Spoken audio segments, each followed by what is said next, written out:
hello, and welcome to another edition of Kandily Kesha. It is yet another Monday, wet and rainy nonetheless, but we are here. Listen, we are not going to labor you long. We are a little bit delayed this evening, but we're going to jump right into things by way of a little bit of a council update on a handful of items, but most importantly, I want to acknowledge that my colleague in community, Alderwoman Bernetta Bryant Lanier from the first with us. And so we want to remind you to log on to your City of Savannah webpage. Every other week, every other Thursday, to view our council agenda, as well as look at how and what your council has voted on. And so by a couple we want to that the City of Savannah, we had a couple of petitions at our zoning hearings for Rockingham Farms for a development at the Tybee Depot. And I want Alderwoman Lanier to talk to us tonight a little bit about that project and the elements that led to them developing an opportunity or enterprises, and we'll clarify that. But we also had a handful of liquor license that came up. There was a proclamation recognizing September 15th through October 15th as Hispanic Heritage Month. The City of Savannah honored and celebrated the contributions of Hispanic Americans in our history across the nation. And we had several of our Hispanic citizens from the City of Savannah appear in chambers for that recognition and presentation, which was really nice. Let's see what else I had as a highlight here. We wanted you to know getting a plan for the property, which is adjacent to Hitch Village and Fred Wessels. And this was a particular interest to me simply because we know what is happening or the threat that is occurring with Yamacraw. And so we want to make sure we are keeping our eyes on development that doesn't mimic the existing residents in the area. We know right across the street is the Eastern Wharf. And in as much as we have been told, the new development on President Street at Tybee Depot across from Eastern Wharf would essentially mimic that particular development. And so we can't but wonder and fear what implications, adverse that is, there will be on the adjacent properties there, the adjacent housing development properties through the Housing Authority of Savannah, Hitch Village, and Fred Wessel. So we continue to question developments and the extension of approvals of that scope. Is Alderwoman Lanier with us?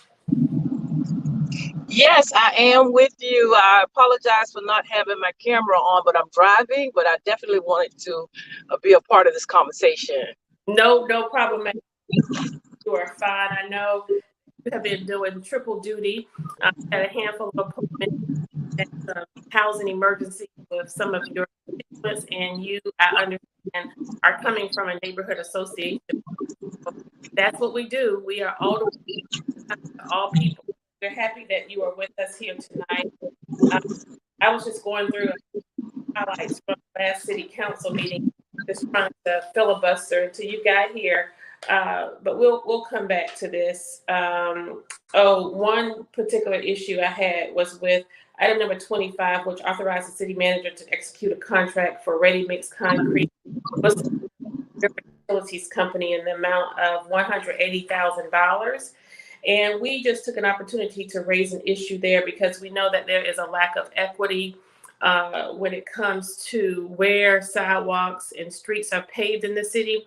And so one area in particular on Cloverdale Drive, I made the request for repair since June, and the residents in the area, they date their initial request back 2 years ago.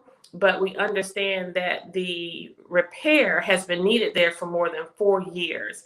And so when we drive through some of our more affluent communities and we see sheets and sheets of new sidewalks and sidewalks that have been repaired, those property owners are no less deserving of those repairs.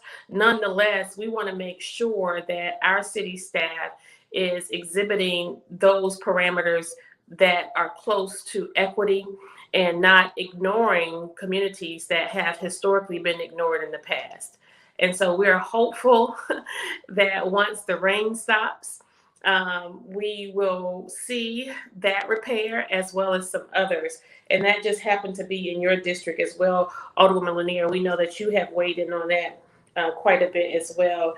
And then there was another contract modification, and we are leery and continuously concerned about contract modifications and contract amendments, recognizing that oftentimes the lowest bidder is outbid by individuals who historically will win the bids based on their lower bid, only to come back with multiple contract modifications and amendments.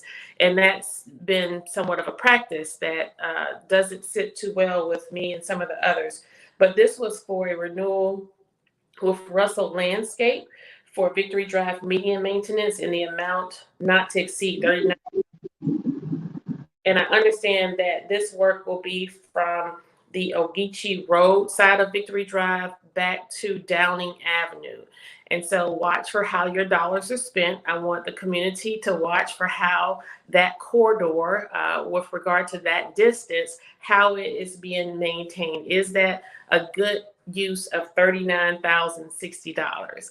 And we took an opportunity to ask the city manager to look into what we can do to maintain some of the underpass at the overpass, particularly at the Truman flyovers,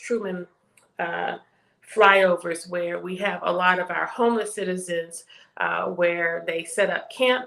And of course, they are free to do that, but we are continuously concerned about the litter as well as some of the environmental pollutants that occur in those areas. And I think I'm going to stop there, Alderwoman, and I just want to dive in really quickly to what's going on in the first district. We have cleared out, well, we have to define who they are, but cleared out Clearview. They are attempting to yank Yamacraw, and now we are caught up in capturing the connection. Now there's a letter, and I'll give you a little bit of time if you have that letter handy, because I want you to read this letter. That's going to happen in the Canal District and people who own properties in the district. And then we're going to talk about the and that development and increase, and I'll end with the increased street as well as the camps that are popping up in the 6th district and 3rd district corridors. But where do you start? We know that as a result of Clearview being cleared out, worked tirelessly today to serve an elderly gentleman who is also disabled. And I want to thank Sheriff and staff for extending a little bit of liberality in terms of giving this gentleman time to get out because of his disability.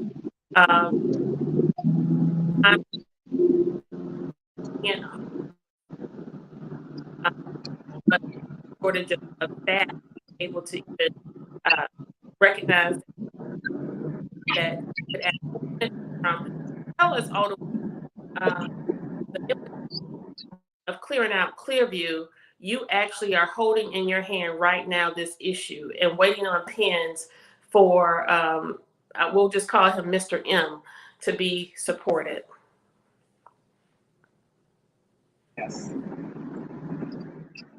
Yes. So Mr. M, like you said, was evicted from Clearview after having lived there for many years, even with his disability function. Since that time, he's been in the same condition when he's gone from hotel to motel, and now he has been served a dispossessory warrant in the hotel, and he's just been sitting on edge for over a week for the sheriff department to show up and actually just put him out. And so we were trying all day, been trying for weeks to come up with options to get the help for Mr. M. And where we did get help is where we did not expect to get help. Those agencies and the people that we expected to get help from, we didn't get the help that we expected. So hopefully we will be able to assist Mr. M to move into maybe a rooming house, and that might be the best we could do for him, but he seems to think that's better than being in a shelter or on the street, of course. So that's, and there are a couple of more citizens from the Clearview area who are still floundering around, not having a permanent place to stay since January. So that's just some of the residual damage that has been done to those residents from Clearview. In around the arena site, I don't have the letter in front of me, but I can share that letter with you, Alderwoman, and you could share it with your listeners. But there will be a meeting in October for the property owners that live closest to the canal off of Stiles Avenue at the Carver Village Community Center. The meeting will be held there, and the discussion is about the widening of the canal. Of course, it's more than just a widening, because there is a proposed trail that's supposed to be parallel to the canal, and they will be presenting that project to residents and what their options are. So I encourage everyone that lives in Carver Village, everyone who is interested in the canal district and that particular project, to come out, just come out to support the residents, because we look forward to see what it is that is going to be presented, because we as older people don't always know. We probably will be finding out a lot of things at the same time. So I just found the letter, Alderwoman Lanier. Let me read, and then you can sort of point to some of the highlights that we have been making since our arrival, and make shifts with you in terms of promises made with the building as well as with the arena that didn't sit too well with me. Now we have this letter dated August 31st, 2020, regarding property owners meeting, the project name being Springfield Canal, Phase 3, Chatham County. Dear Sir or Madam, the City of Savannah is in the process of acquiring the necessary right-of-way for construction of the above referenced project. This project involves the widening of Springfield Canal from Louisville Road to Highway 17. An informational meeting for this project will be held at the Carver Village Community Center at 905 Colette Avenue, Savannah, Georgia 31415. Representatives of the stormwater and real estate departments will be available from 6 p.m. until 8 p.m. on Thursday, October 5th. This is an informal meeting, and we invite you to join us at any time after 6 p.m. The purpose of the meeting is to familiarize owners of the proposed project. Project plans will be available for your review. Okay. The purpose of the meeting is to familiarize owners of the proposed project. Okay. Please notify any tenants, lien holders, or other persons having a vested interest in your property that they are also invited to attend. Please notify tenants, lien holders, or other persons having a vested interest in your property that they are also invited to attend. Enclosed is a questionnaire that we request you to complete and return to us at this meeting. You will also help us in the beginning of the acquisition process. I look forward to seeing you at the meeting. If you cannot attend or have any questions regarding this matter, please contact Sherry Jacobs, Real Estate Specialist, 912-667-4849. Sincerely, Sherry Jacobs. Okay, so I don't have the questionnaire, but we have an information sheet that gives a project description. And the project description is: Springfield Canal Drainage Basin is one of the large drainage basins in the city of Savannah. Drainage challenges are located throughout this low-lying and minimal nature relief watershed.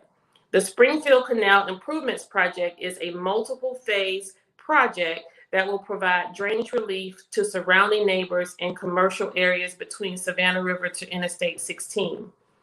The 3 ongoing project phases are: Phase 1 includes the portion of the canal between Market Arena and Highway 17, Interstate 16 ramp from Louisville Road. Phase 2 includes the portion of the canal between the Highway 17, Interstate 16 on ramp from Louisville Road to the north of Oglethorpe Avenue. Phase 3 includes the canal improvements between Gwinnett Street and Interstate 16. All phases are funded by SPLOST. The major work components of the Springfield Canal Improvement Project includes widening Springfield Canal to 100 feet, bottom width south from Staley Avenue to Savannah River on the north end to provide a 100-year conveyance capacity for flooding relief. Councilwoman Lanier.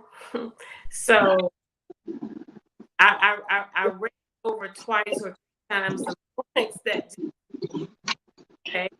But what does this sound like? You've been at this far longer. Well, threat to community means, and you know what threat to community sounds like. So do I need to pipe it down a little bit, or are you going to help me here?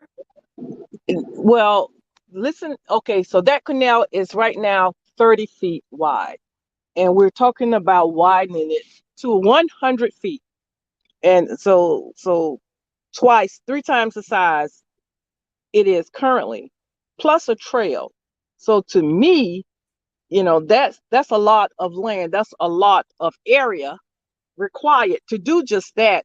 Now, it's going to come through Bowles Ford. But remember, this is the same Bowles Ford we couldn't complete the development, the recreational development, because of the soil. So go figure. But now it will be eligible, or we'll be able to widen the canal and run the trail through there.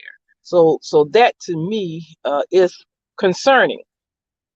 Now, I want people to understand that when we worked on the Arena Committee those years and the Canal District Committee, we were able to place into that plan, whenever there is a decision to be made about community benefits, that it would be a neighborhood advisory council. That's a NAC, and that's a legal term, which is a group of representatives from all of the impacted neighborhoods, and there are 10 in that area. They should be formulating an advisory council to represent the wishes of the residents of the community. And this is in place. I've been working with neighborhood leaders for the last couple of months on organizing the NAC, the Neighborhood Advisory Council. So when you have these nonprofits and all of these do-gooders who come in and want to formulate these new groups to make these decisions, that's not what the plan says. So I want the residents and the people to understand that we're bringing you to the table. You have an opportunity to come to the table to negotiate for benefits. So we're not done yet. We're not through yet. And I also want to mention we need to have a community benefit ordinance and a community benefit agreement opportunity.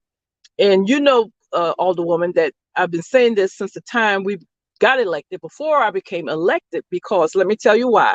Look at the other development that you referred to down off of President Street. That area is called a TAD, a tax allocation district. And they placed the TAD there.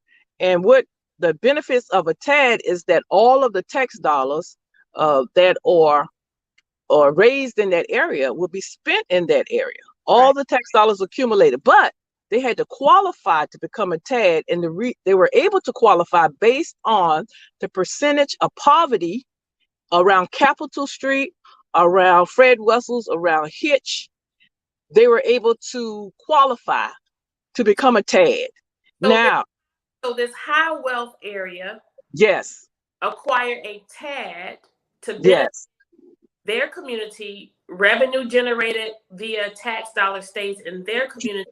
This was all provided for because of a low wealth community. exactly, because of the poverty, and the rationale and the theory is that they would be able to create jobs for those poor people and lift them up. But what we find is that every time there is some type of economic opportunity, like a TAD or those districts that they put in place, we find that those are the fastest gentrifying areas.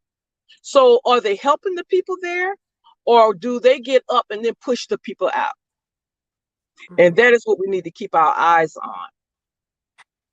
And now that we see this forced displacement that have happened in Clearview, I see a continuous threat district when it comes to these type of developments. Yamacraw, which is no longer in your district, and that's quite interesting as well.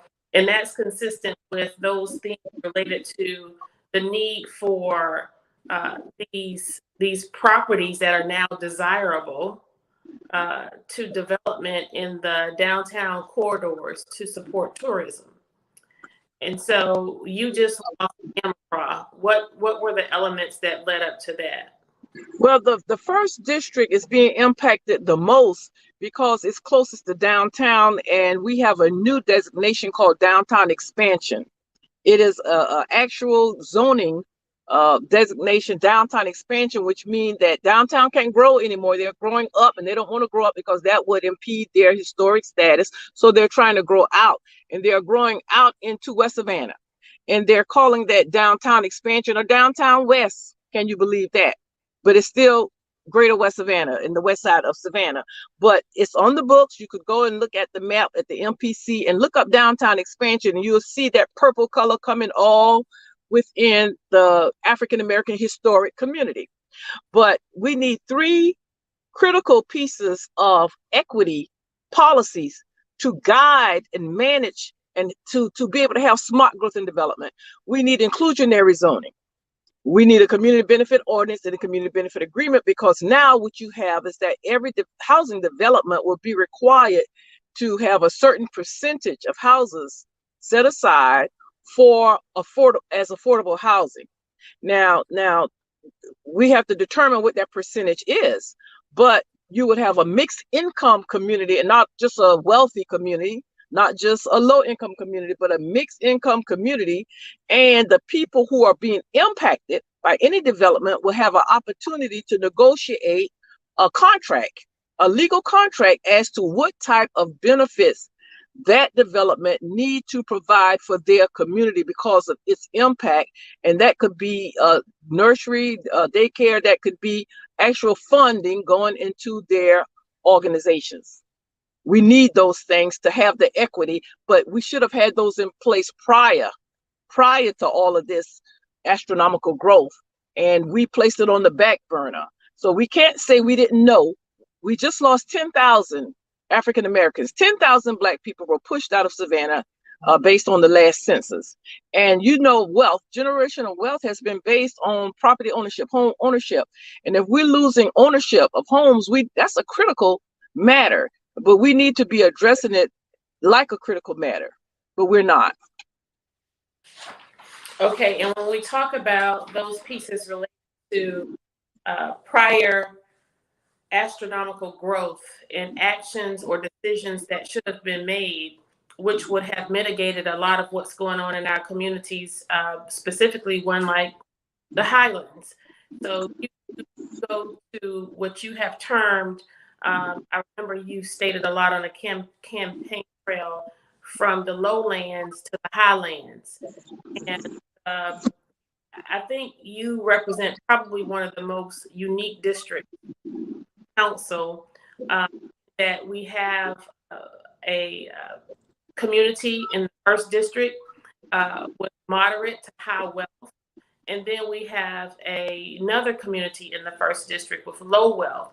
And then so we look at the delicate balance that you have to strike, and that constituency where we are consistently concerned with equity beyond race, right?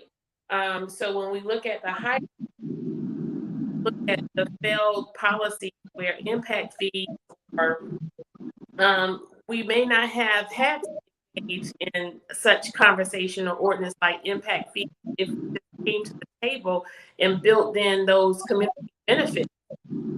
Developers were making appeal and petitions for approval to develop a subdivision. We could have engaged in some type of a conversation or trade-off to say, what will you contribute to build a community center? What would you contribute toward a library or a police department or a fire department? Now, instead of going forth in that way, we now have to backdoor our way into making sure that the remainder of what we have to build upon in Savannah would be sufficient. But there are some proponents and opponents to their pros and cons, of course. You weighed on Alderwoman Lanier, and for most people who think that we can't agree to disagree, I'd like to say that Alderwoman Lanier and I work very well together, and we don't always agree on everything. But the one thing I can appreciate about working with you is that have a great professional relationship. We talk things out, we reason together, and we oftentimes agree to disagree and go forth professionally. So talk to us about the impact fees, your Highland community, but more specifically, the greater community of Savannah, where this is. Yes, you're absolutely right about the Highlands, and that the Highlands was being annexed in the 90s, and they were just annexing this land and annexing this area, and the right planning did not happen at that time. It was just about a land grab and just putting as many houses as possible, and the policies that should have been in place were not placed there. And so the interesting thing is what they are experiencing is the same thing that the people in West Savannah, they're experiencing when you're talking about industrial intrusion, and when you're talking about the faulty roads and no amenities. So these policies really needed to be in place, like the impact fees to provide for the infrastructure and the public works, and the inclusionary zoning, so they would have some affordable housing, and they had no recreation. You had all of these people out there, all of these families with children, and they have nowhere to recreate themselves, no recreation. So the problem now with the Highlands, and I hope that I can share this with them where they will understand, they do not need to, it's their organizational structure. They could really be a powerful community development corporation, which allowed them to collaborate with stakeholders in order to create agreements. They do not need to be a neighborhood association. They do not need to be a HOA. They need to formulate and conduct community business like corporate business in the form of community development corporation.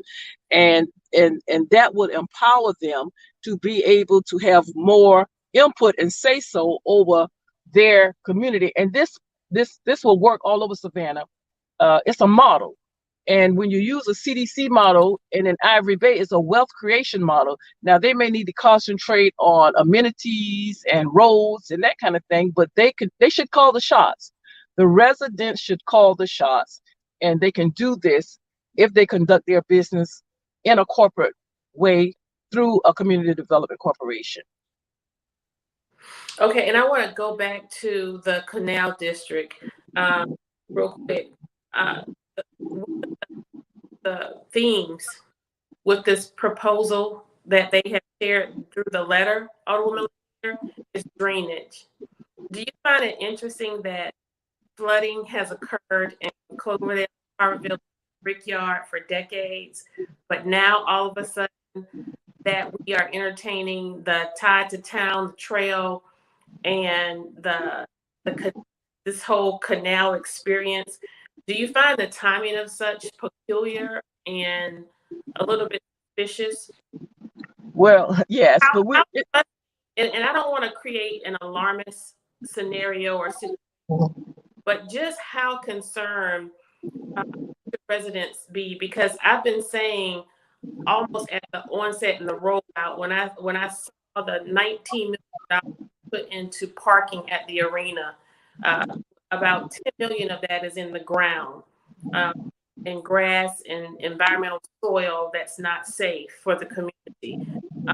I said, in 2 to 4 years, if something does not change, Cloverdale, Carver Village, Brickyard will be communities that we will not recognize very soon.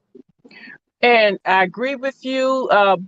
The drainage, there are some constructions in the ground around the arena, some catch basins, and a lot of design work done around the arena, where the arena more or less is going to be protected from the flooding. The problem will lie in your neighborhoods because we haven't done the work there. The piping is old and archaic and too small. And since the construction, we are seeing areas around Carver Village and the west side, we've seen areas flooding that never flooded before.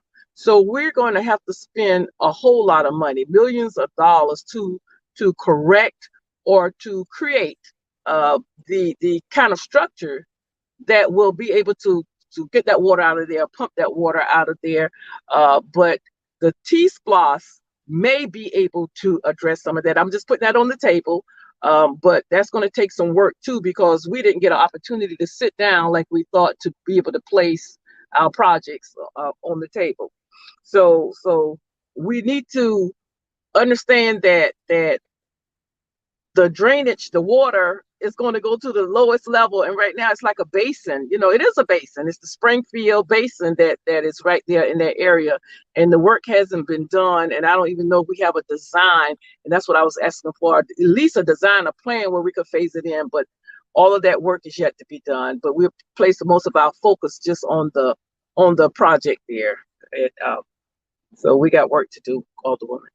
Lots of work to do, and your hand, sure. But let me say this, Alderwoman, the area is going to change, and we should anticipate that, because everything changes, but change. But we need to be able to not only age in place, but create wealth in place. And we can't stay there poor. And I've been saying this for the last 15, 19 years. That's why we created a wealth creation model through a community development corporation, because we're going to have to teach generational wealth.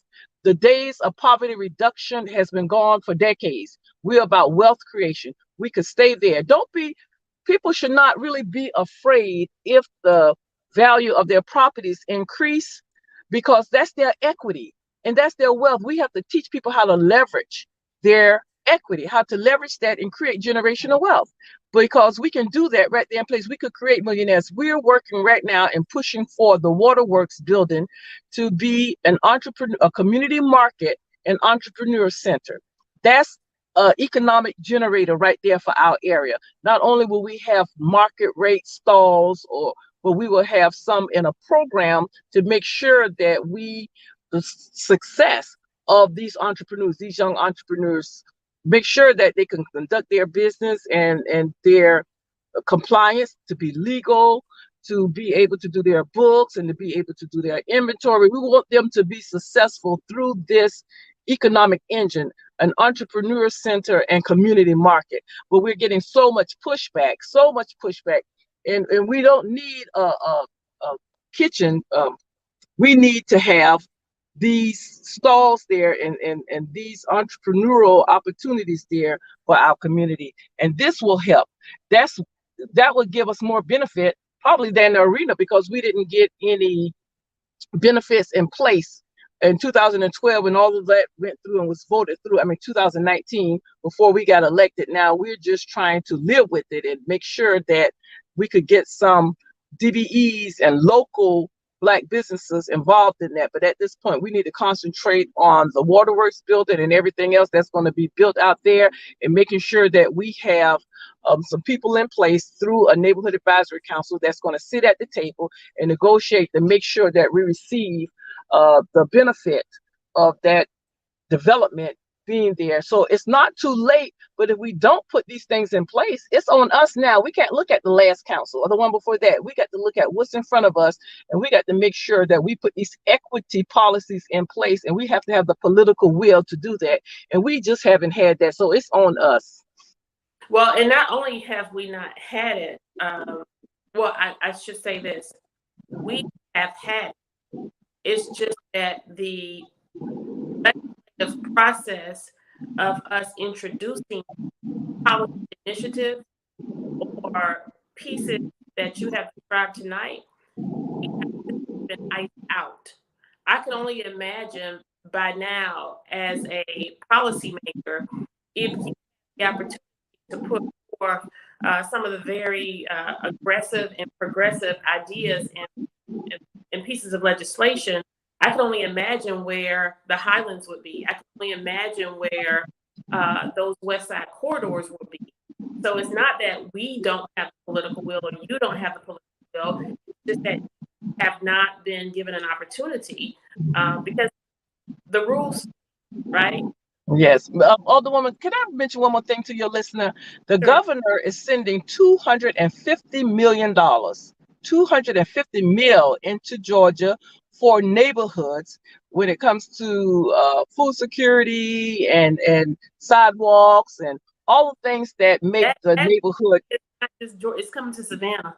$250 million. Now, right. The interesting thing is this: it is coming for what? Neighborhoods. But guess what?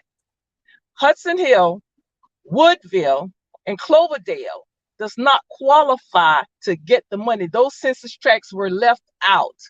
And Hudson Hill was used when the Energy Secretary of the United States came to town to see the worst case scenario of environmental injustice and poverty. They brought them to walk through Hudson Hill. You were there. We toured and walked through Hudson Hill. And now that same neighborhood, they're telling me, does not qualify for these funds. And they're coming down, but guess who qualifies? The Eastern Wharf qualifies. Down on Farm Street, near the Baxley, near the post office, that area qualifies. And right there on Abercorn Street, behind the mansion, they qualify for the money. All of these places near some type of trail qualify, but these poor neighborhoods do not qualify. Go figure. Guess what those two places have in common? Behind the post office off of Bay Street is where the new 17-story dorm is. And the mansion is where Chatham Apartments, that are handicapped and physically challenged adults, is now owned by SCAD. And so my question was, who decided where the money goes, and why were these low and moderate income neighborhoods left out, these census tracts left out? And now everyone is looking crazy and looking at each other. And the senator said that the local were to submit the requested census tracts to the state. And our state representative didn't know anything about this. She said they don't tell them that kind of stuff. Well, she is Jackson.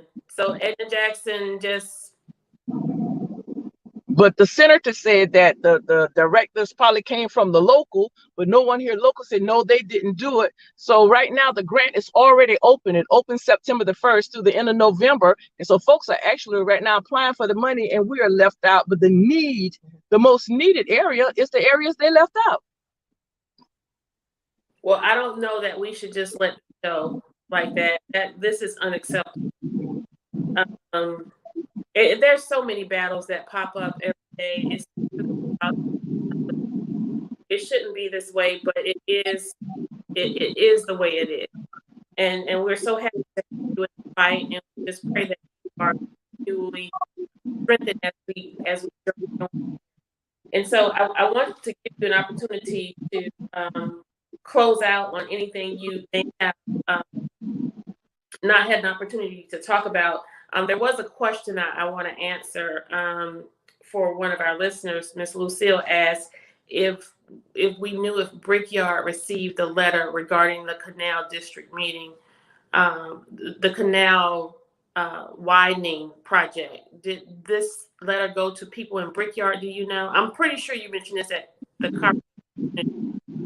Yes, I provided the letter there at the Carver Village meeting on this evening, but I have not yet spoken to the Brickyard president, but I will be giving her a call on tomorrow to make sure she's aware of this. Okay, and I did speak with some of the Tatumville residents. They will be impacted by it, I'm sure. And we talked about over the last couple of weeks, Alderwoman, issue with homelessness, and you sent me today a link from the Department of Community Affairs, and our producer will put that link in our chat. But this link provides an opportunity for people to get rental assistance, and this is actually via Chatham County, but I understand the city of Savannah is assisting in that. So all this information appeared to have been going on around us. There's this pool of money that the county is in jeopardy of having to return to a lose it area.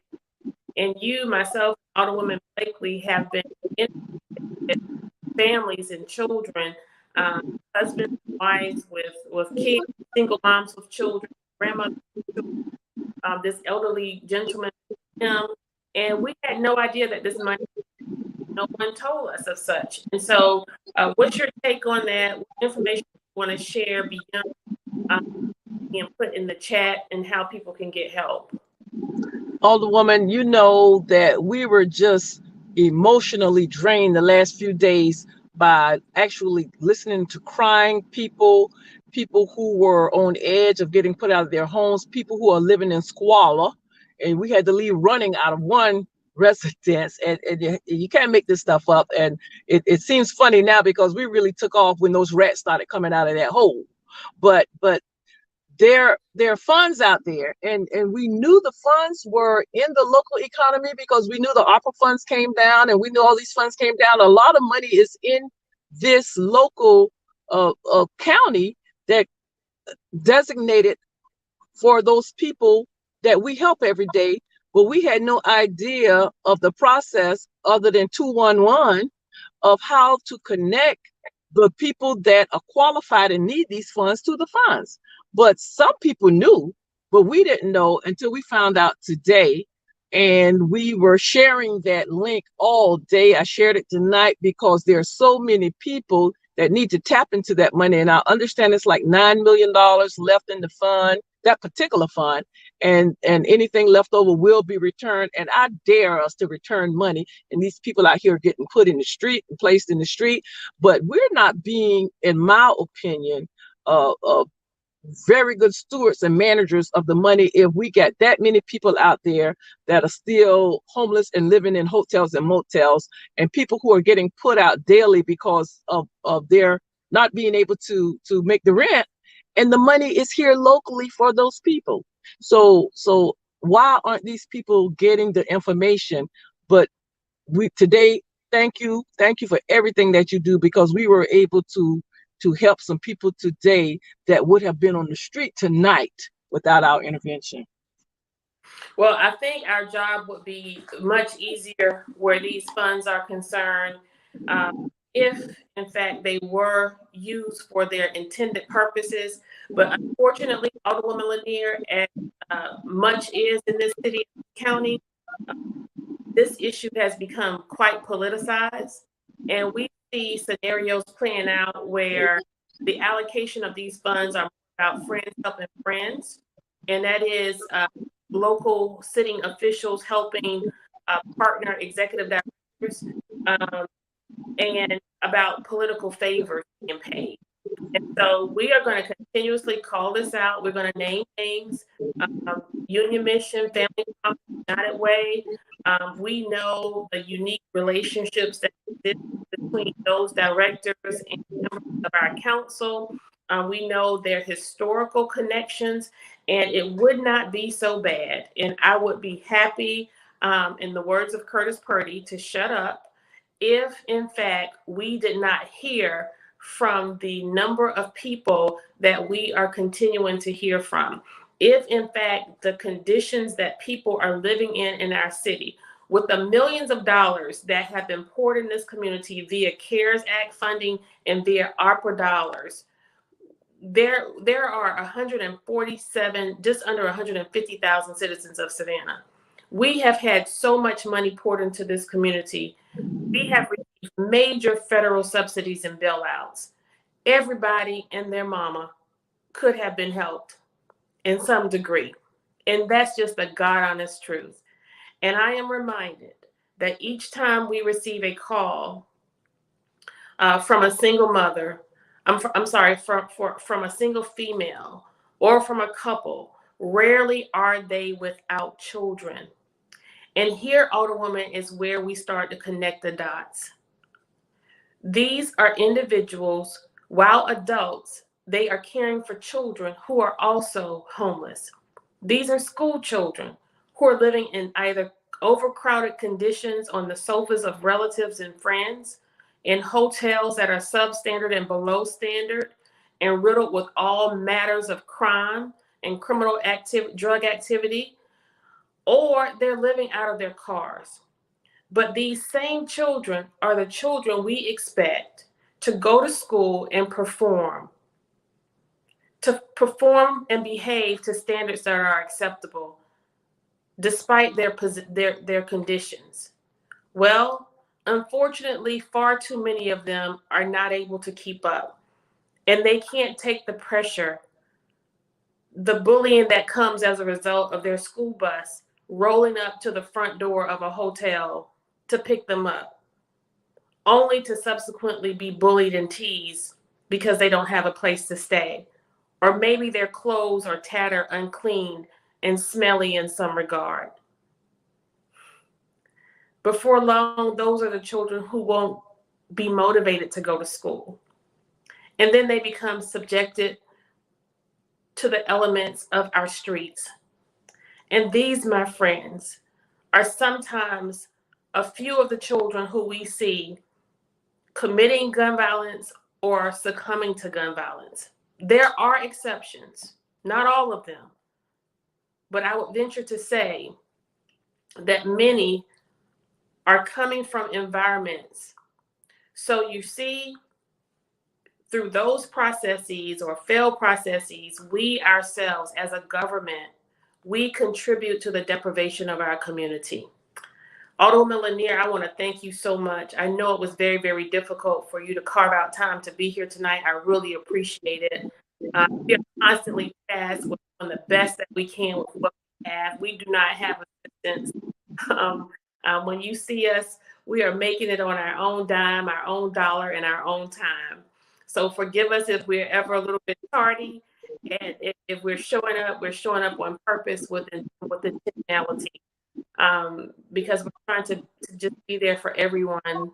As I stated before, we're being all the women all the time to all people. Alderwoman Lanier, it gives me great joy to serve with you.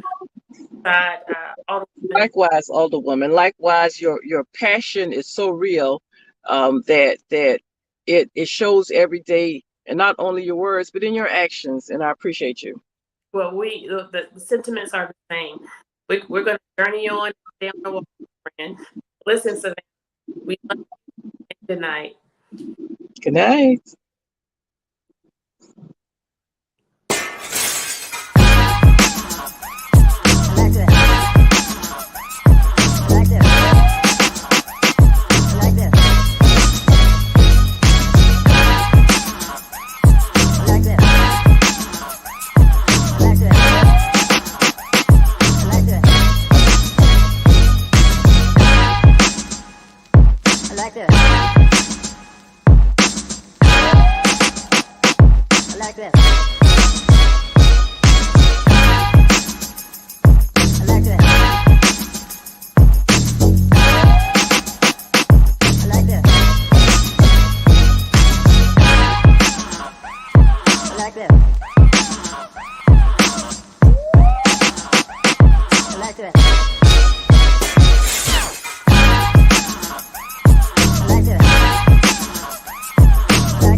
I like that.